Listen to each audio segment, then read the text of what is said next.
Hello everybody, welcome back to the channel. I'm excited to talk to you guys today about the dice system and action resolution system that I'm using for Invictus. My name is David Wilson. Online you may have encountered me as Malfarian. I'm on Reddit quite a bit, on a couple of Facebook groups, so you might have seen me in other venues as well. So let's get into it. Before we go too far, feed the algorithm. That means interact with the video in some way, and it tells YouTube that other people might want to also interact with that video. All right, so first let's talk about goals. What are the goals of Invictus? The most important thing is right here. I want dependable and predictable outcomes without it getting stale. What does that mean? It means I want you to know that when you pick up the dice to make an action on something you should be good at, you're going to be good at it. Sometimes you're going to be amazing at it, and very rarely you're going to suck at it. If you're not great at something, well, then that's a different story altogether.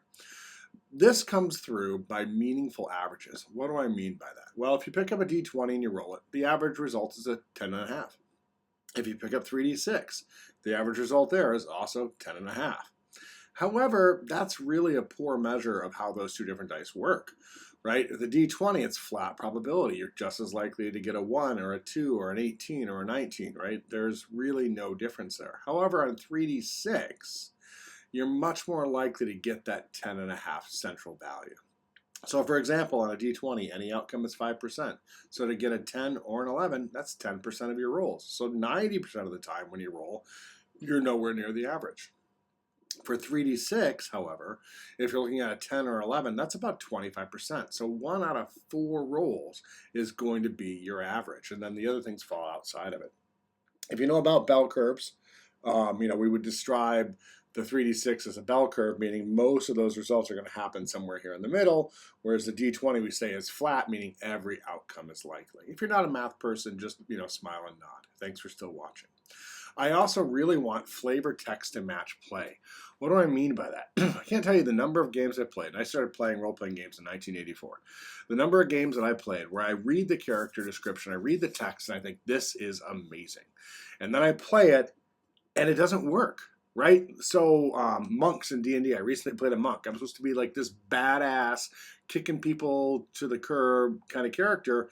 And I'm like, all right, I hit flurry of blows. And it just never felt cool. It just didn't. I never felt awesome. Once in a while I got to do some kind of cool jump or something, but it just really wasn't fun. Now people say, well, it gets better at higher levels. Okay, maybe.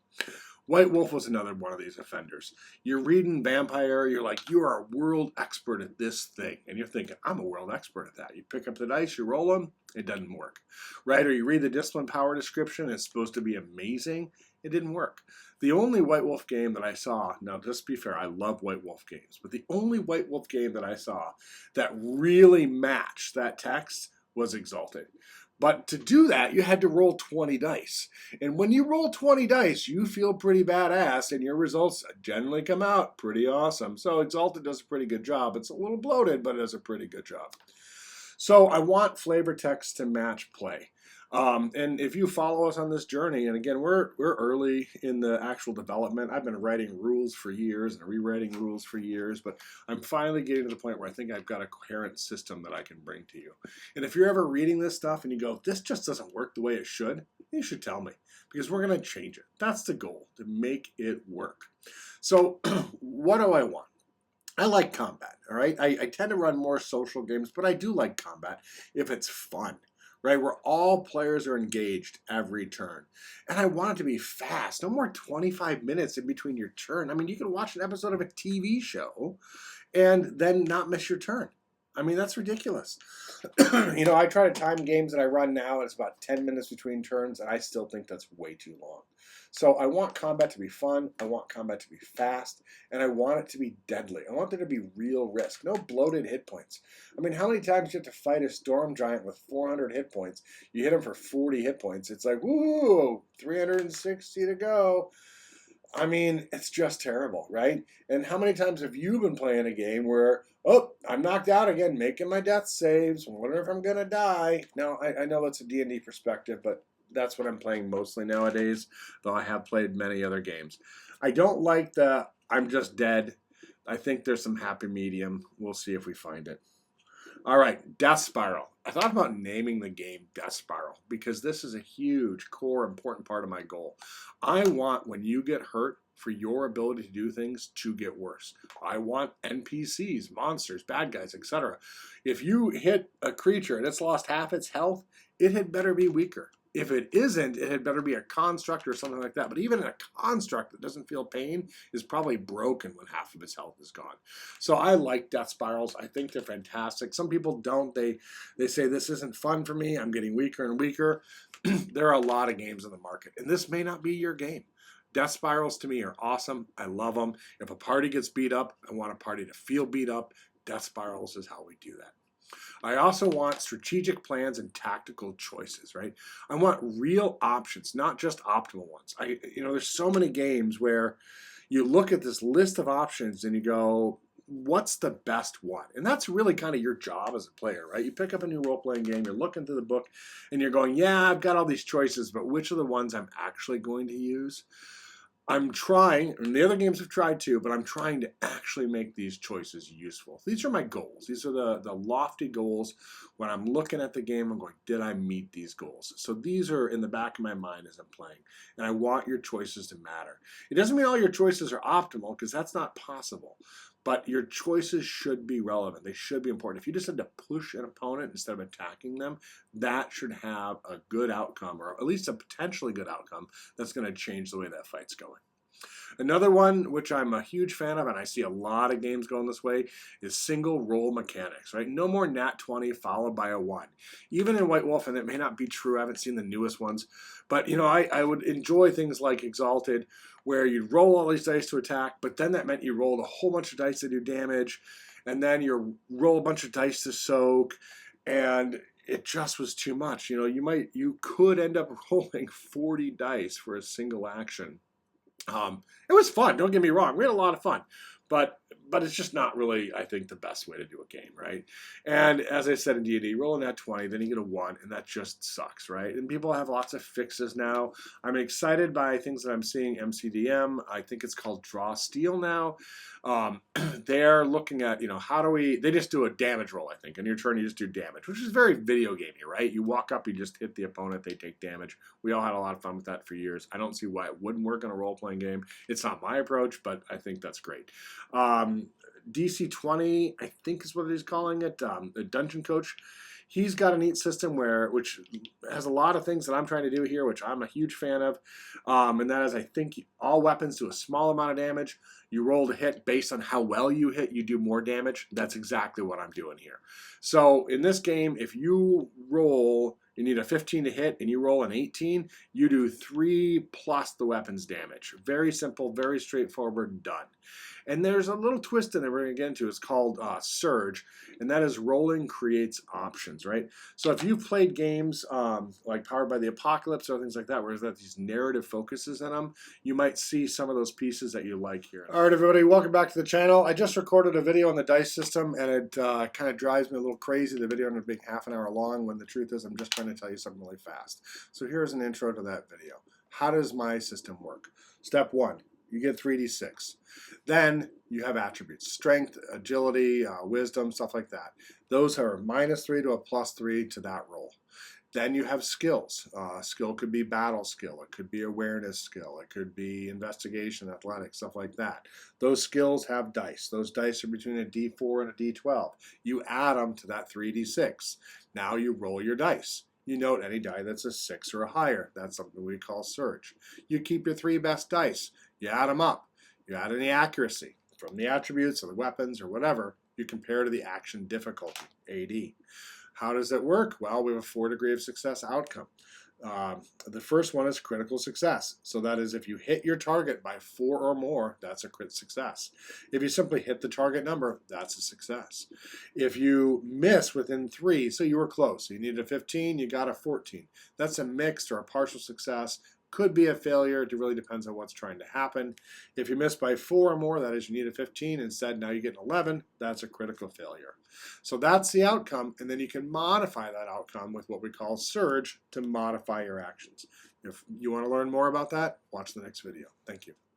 All right, so how does it work? Every time you go to do an action, you pick up 3d6, right? Well, actually, ask the GM, should I pick up dice? But anyways, you pick up your 3d6 and you roll them. So you're going to get a nice, generally speaking, predictable bell curve, and that's how that should work. Okay, so you pick up your 3d6, but there's a twist, right? And that twist is called surge, I'm going to get to in a minute.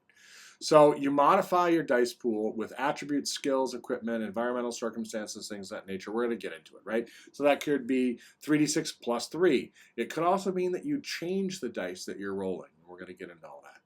So you roll your dice, you keep the highest 3, you total them up, you add any accuracy, and you count your surge. So this might be a little strange, right? If it's a 3d6 system, what do you mean keep your highest 3? Well, there are things that you can do, abilities that you can get, weapons that you can have that give you additional dice. Skills give you additional dice. So you might roll 5 dice, but you're only keeping your highest 3, all right? So the twist is what I call surge. That is, if you ever roll a 6 or higher, a 6 to a 9, on a single die, you get 1 point of surge. If you ever roll 10 or higher on a single die, you get 2 points of surge. And again, this is the single die, not the dice total. So if you roll 3d6, right, the highest you can get is a 6, and I'm saying a 6 to a 9, I promise I do know how to count. How do we do this?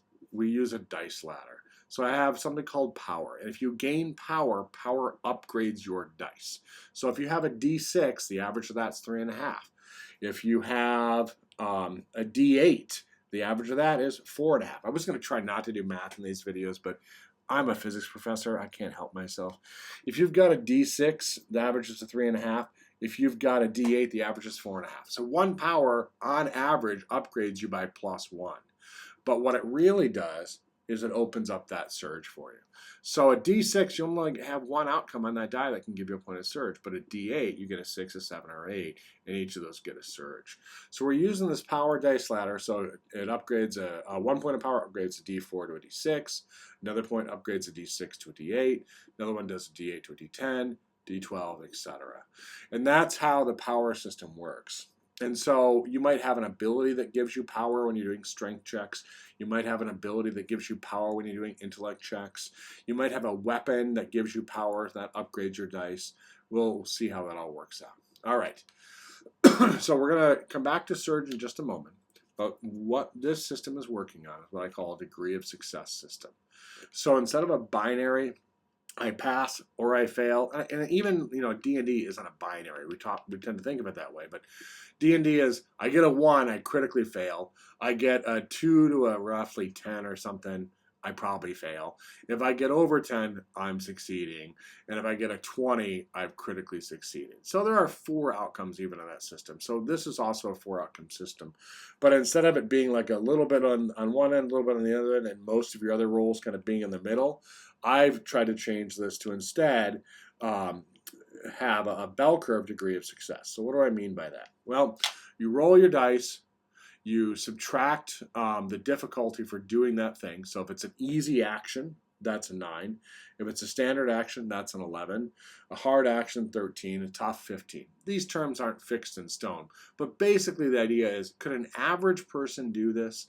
If an average person could do this without too much difficulty, that's maybe an 11, right? If an average person could for sure do this, that's easy, that's a 9.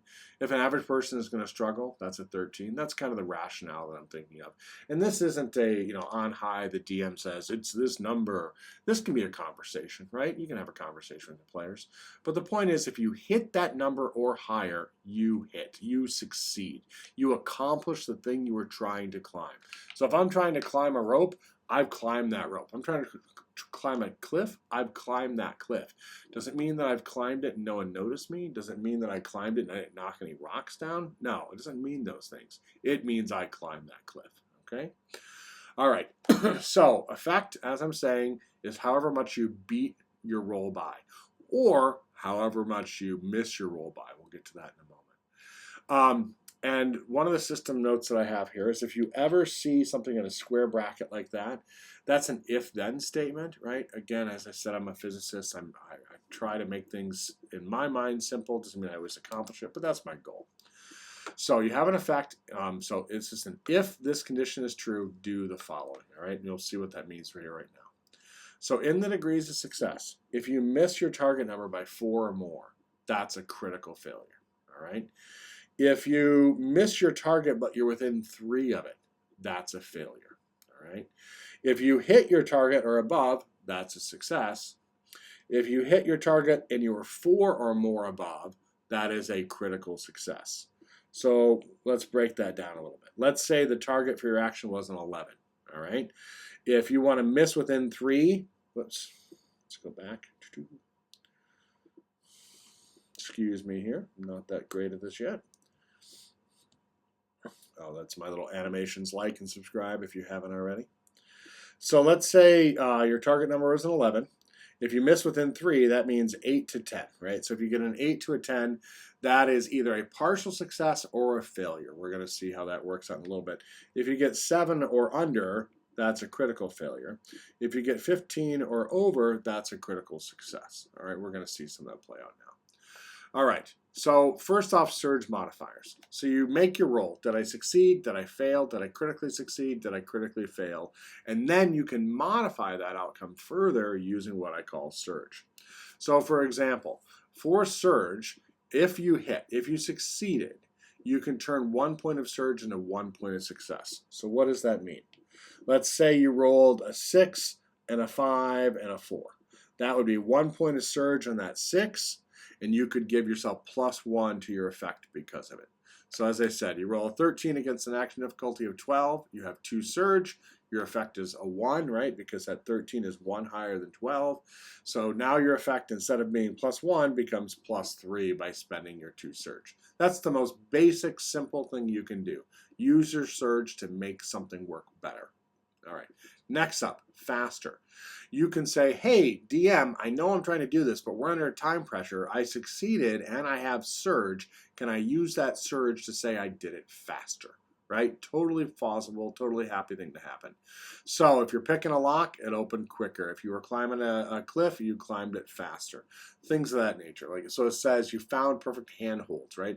This is a place where you're encouraged as a player to work with the game master to tell a more narratively interesting story. You know, think about action movies you've seen. Think about these tense moments and how people got through them. That's how you should be viewing this game. All right. Another thing you could do is use your surge to make things quieter. So you're trying to pick a lock, which is going to make some noise. But if you roll surge, like not only did I pick that lock, but I did it silently. Not even someone sitting on the other side of the door would have heard me do it, right? And that doesn't even have to have been an option in the game master's mind when you were doing it. Or maybe the game master was thinking, well, they're going to pick the lock, and the other side is guards. You're like, I picked the lock. Can I do it quiet? And now the game master's got, sure, that's changing the narrative state of the game. So again, we've got a success system with degrees, and then those degrees of success become modified by your surge here. All right, next up, hidden. You could say, hey, I got surge, and just, I forgot to mention this, all of these things cost 1 surge, right? So it's not like you've got to get 5 surge. No, all of these things cost 1 surge. If you get 1 surge, you can do them. So you could say, hey, not only, instead of doing it more quietly, I'm going to do it and be hidden while I'm doing it. So you're trying to pick someone's pocket, you know, I mean, if you've ever been in this sort of environment, you've seen people get their pockets picked. It doesn't mean you can do anything about it, but you've seen it happen. But here, if you pick someone's pocket and you get surge, you can say, not only did I pick someone's pocket, but no one in the crowd saw me do it, right? It could also, you know, there's a lot of different ideas that could happen here. Stepping in a branch, I guess it's really more of a quieter action, but the idea is still there. Okay, showy. You accomplish the action with a bit of showmanship or even fail with panache, right? So all of these things that I'm mentioning here, when you're doing these surge modifiers, can be done even if you fail. So you try to pick someone's pocket and no one saw you do it, right? You try to open this window, you fail. I don't know why you failed to open a window, maybe it's locked. You try to do it, but no noise is made. Right? You're trying to sneak along some rooftop. You fail so people could see you, but you didn't make any noise to the guards that are underneath. You know, you've got to figure out what those things are in that moment. And now showy here, so let's say you try to jump off a rooftop, you land in front of some bandits with your sword drawn, right? You don't have to do that, but you could if you succeeded, right? Or you're on a wagon, you fall off, you bounce as you land on your feet. Did you mean to do that? I don't know. You'll never say. So the point is, these modifiers to your action based on surge can be used whether you succeed or whether you fail. All right. Another thing you can do is assist another. And this is one of the harder ones. This one isn't open to anybody. This you have to have critically succeeded and have one surge left. And if you do that, you can lower your effect. So if you critically succeeded, that means your effect is at least of 4. And if you have 1 point of surge, you can say, I'm going to take my effect of 4, or however much you need, and your surge, and I'm going to give that to another player. So if you've ever done those like group stealth checks and 3 people succeed and 1 person fails, and the GM's like, well, I guess you all succeeded well enough, this gives you a mechanical way to do that, right? This gives you a mechanical way to assist another person when you weren't meaning to, right? So you're playing a game and you're like, oh, wait, that person failed. Could I have helped them by doing this instead? This is exactly where that comes in. Right, so it gives you a mechanical way of succeeding. So if the rogue succeeds super well climbing and the cleric didn't do nearly as well, the rogue can say, well, not only was I climbing, but I was directing the cleric along the way to find the right handholds, right? That's meant to keep the story moving, keep things happening, keep that narrative success going. All right, this is my favorite surge ability here. It's called serendipity, right? And so how does this work? If you succeed with 2 surge, or only 1 surge if you fail. If you succeed with 2 or 1 if you fail, you can ask the GM for a favorable condition or narrative event. What do I mean by that? So let's say you're trying to cause a prison fight to get out of a cell, and you fail to get the prisoners all riled up. But in your actions, you alerted the guards, right? So that's what failure is. You alerted the guards, you didn't get the thing started, and the guards are on their way over. Well, in the movies, what happens? Another way to get out presents itself, right? In fiction, another way to succeed is shown, and that is serendipity. So the guard stands up to come over. What do? They set their keys down, right? Or they set their phone down unlocked, right? Whatever it is you're trying to do, they do this thing that creates a new opportunity for future success. So we really want there to be a fail forward type system. So if you roll 2 1s and a 6, you're like, damn, I got a surge, but I didn't succeed. That's what serendipity is for. It gives you a way to ask for a storytelling condition to make things better. Fail the story forward, all right? And you can even use it on critical failure, just some kind of positive spin. Okay. Some other examples. A guard inadvertently sets down a weapon or keys on a failed escape attempt. While sneaking, you alert guards to your presence, but a guard fails to close a secure door. Let's try that again.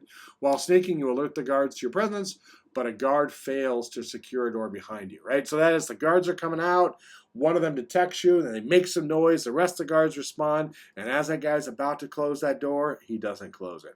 So it's this narrative forward mechanism, keeping the story going. While climbing over a wall, part of it gives way. So it makes a bit of noise. It's kind of a headache, right? But the wall is now easier to climb because there's more handhelds, things of that nature, right? If you're a game master and you've ever been trying to figure out how to keep your players engaged with something, you want to give them information, but you fail to do so. First off, just give them the damn information. But you have it and you want to reward them on a roll, serendipity is a great way to do that. Player fails, they're not sure what to do, they had a surge, they don't want to do any of these other things. You can say, hey, here's some serendipity. Another thing could be flashback. You realize that you passed an important information earlier and seeing it now would be useful. All right. So how does this dice system work? 3d6 and you get surge and stuff, whatever.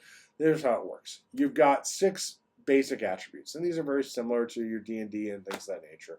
6 basic attributes: strength, agility, wits, charisma, intellect, and spirit. And those attributes are generally going to range between 7 and 13, okay? So in that, I think all characters right now start at an 8, and then you get points to kind of boost them up. And you can go up to a 13 at character creation. And so what does that mean? Let's say that you have a character who has an 11 strength. That means anytime you do something strength related, it's 3d6 plus 2, right? Very standard idea here. However, If you've got a 13, that's 3d6 plus 3, and you have 1 power. So that power now turns that d6 into a d8. So you got 3d6, because of your power, it's now a d8, so it's 2d6, d8 plus 3. All right? Then you've got skills. What are skills? Some of them are things like arms, athletics, battle, stealth, lore, awareness. Kind of standard fare for your games, but they work a little bit differently. Okay? How do they work? So attributes mainly add numbers to your roll. Skills add an extra die. So if you don't have a skill, there's no longer, I don't have a skill, I'm just going to roll my d20 and hopefully I get an 18, right? Whereas the person with plus 5 gets a 3, right? That's really annoying. But now if you are unskilled at something, you have minus 1 power. What does that mean? Well, you go back to your roll, which should have been a 3d6. That power then turns it into a d4 and 2d6. So 2 things have happened if you're not skilled. One, your total, your maximum, instead of being an 18, is now a 16. And you've lost 1 opportunity to surge, right? One of those dice cannot get a 6 anymore, therefore cannot score a surge. So there is a penalty, a real meaningful penalty for not being skilled. If you have a skill of 1, that's a plus 0. Not super exciting, but it's not a penalty either. If your skill is a 3, that means you add a whole nother d6. So now on a standard roll, you'd be rolling 4d6 because of your skill, and you'd be keeping the highest 3. So remember, no matter how many dice you roll, you always keep the highest 3. And the PCs are generally going to start within these ranges here. Okay? So a really good starting character might have plus 3, 1 power, and they're going to get, say, a d6 on their skill. So what does that mean? It means that they'd be rolling 1d8, 3d6, and adding 3 to that. And again, you're rolling now on a bell curve type system, so you're going to get an average towards your center, sometimes doing really well and sometimes not doing as well. Okay. Your average roll, which is part that I really enjoy here, I've written all over myself, but your average roll, which is something I really like in this game, always works out as follows. Your attribute plus your skill is your average. So if your strength is a 10 and your athletics is a 3, on average, you're going to roll a 13. So no longer is it like, well, I looked this number up and the number doesn't mean something. Now the number means something. So if my attribute is a 12 and my skill is a 5, I'm going to roll a 17 on average. So I have an idea of how well I'm going to do every time I try to do something. Okay. So with attributes and skills now this way, let's take a look. What are the other things we have? Accuracy. Accuracy adds or subtracts from your dice total. All right. So this is an example of accuracy, right? Attributes providing accuracy. Weapons can also provide accuracy. Equipment can provide accuracy. Circumstances can provide accuracy. If someone's laying on the ground, you might get a bonus for something like that. Okay. Power upgrades your dice. So D4, D6, D8, D10. This is the dice ladder. The first game I know of that did a dice ladder was Earth Dawn. And then Savage Worlds followed. I unfortunately have not gotten to play either of those 2 games. I've heard they're a lot of fun. I've looked at the art for Earth Dawn way back in the day. Really enjoyed it. I've seen these huge player guides for Savage Worlds. It seems like the people that love that game really love that game. And hopefully one day I'll get to give it a try. All right. Then you get skill dice. So your skill dice are these extra dice that you add. But again, you're dropping results. So what does that mean? It means you're going to be more dependable, right? So if you've got a skill level of, as you can see, I'm not great at this presentation part, but we're trying. If you've got 3d6 and a skill of 3, you're now rolling 4d6, take the highest. So you're making that what would normally be kind of a symmetric bell curve, and you end up slanting it. So it ends up not increasing the maximum any because you're dropping a die, but it pushes over the probability so you're more likely to get the result you want and you're more dependable. All right, let's take an actual look at that graph. If you're not a math person, I'm sorry, I am. I love it. Let's take a look at what we've got here. So this is now the distribution of 3d6 versus 3d6 and a d4. So what does that mean? Well, they roll without any modifier, if I'm doing my 3d6, that's 10.5 as my average. This plus or minus 3 thing means that 70% of the time, so let's write that in there, 70% of the time, you're going to get between 7.5 and 13.5. And that's just, simple math here, right? So I've got this dice probability distribution. Here's my 10.5, 11, 12, 13. So, most of the time, 70% of the time, I'm going to get within those two bounds, right? So that's what I mean by a nice, dependable roll. But now let's say you've got a skill of 2. How much does that really change things? Well, what it does is it kicks that 10.5 up on average to 11.4. And it gives you this slanted distribution. As you can see, you don't go any higher, but the peak here is what's shifted. So that's what I mean when I say skills make you more dependable. Okay, so this blue example would be someone with, say, a 9 in their attributes. They're getting no bonuses. They've got a 1 skill. They're rolling the blue curve. However, if you've got a skill of 2, you're now rolling on the orange curve. And I know this is a really mathy video. This is the language I speak. If this is too much for you, catch me in the next video. Hopefully you'll enjoy that. Okay. Let's take a look at the skills just a little bit more. So let's say now I'm looking at 3d6, which is the blue curve.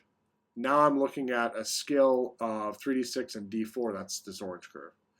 Now I'm looking at the next skill rank, right? So again, this is skill rank. Okay. If I knew how to edit videos, I'd be better at this. Skill rank 1, 2, and 3.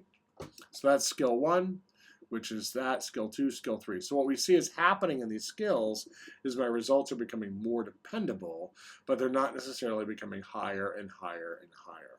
So as your skills go up, it's not that they can't go higher, but as your skills go up, you're becoming a more dependable version of yourself, which is something I think is great. Okay, here's one more dice curve. We've got 3d6 now versus that next point of skill.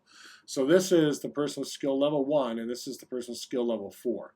So to me, skill level 4 is the beginning of that world expert, that person you meet that you go, whoa, they're really good at that. So let's look at this. This is the standard, the blue is the standard 3d6, right? That's the 3d6 bell curve we've been looking at. It's nice, it's smooth, it works. But the world expert now, they can get 2 higher, right? And their bell curve is shifted over quite a bit, right? So they're over from a 10.5. They're now sitting up here almost 14.5, or sorry, 13.5. They're doing quite well. And that whole thing has shifted. So I've done a bunch of play testing with this. We've had a lot of fun doing it. It feels better. Your ability to get surge is much greater with that D8 over that D6. And so it really gives you that more narratively controlled ability, right? So the person, you could get an 8 and then not great dice. You're over here on your distribution, right? But you still have that surge to affect that narrative outcome. So if this is too mathy, don't worry. We're going to take a break from that, okay? So we have, as I said, degrees of success with surge. Let's back up from it. How does this all work together in practice? I want to do something. I want to jump a chasm, right, where there's 2 rock faces. So what are the outcomes that are possible? Critical failure, right? That's the M4+. You fail to cross it. As you fall, you ponder your life choices, right? That's the worst result, right? I jump, I totally biff, I'm falling, it's terrible. But let's say you got that terrible roll, but you got surge. So now you can say you trip as you're making the jump, you decide to drop prone, you slide off the edge of the cliff, catching a rock and slide down. This is, say, serendipity, right? You say, like, maybe I was running and I tripped and I saw something. I saw a root, I saw, who knows. Could be there's a recessed cave as you're falling, you're able to catch that on your way down. The point is, not only did you just fail, but because of your serendipity, and this is going to happen generally when you've got some skill, because of that surge that you got, something else can happen. So let's look at the next outcome. So now the idea is I'm going to miss within 3. So this is what I call either a fail or partial fail or mixed success. This is meant to be yes, but, right? So I'm trying to do something, maybe you succeed, but there's a problem. Or you fail, or you fail, but it was close. That's kind of in this range. So you fail to clear the chasm. You slide down the sheer rock face, catching yourself 10 feet down, right? So you cleared the chasm, but your goal was to jump across and land on your feet. So instead of landing on your feet, you landed on the side of the rock face. Now your party's got to try to get you out. Hopefully there's no arrows coming from goblins, etc. So let's say you add in surge to that. So here now you failed to clear the chasm. But you land with your chest, striking the cliff face. You grab a hold of a vine, and now you're hanging on the other side, right? So you're not 10 feet down where people got to try to get you back up. You made it over. You just didn't get your feet on there. Because of that surge, you're able to do something better, all right? Oops.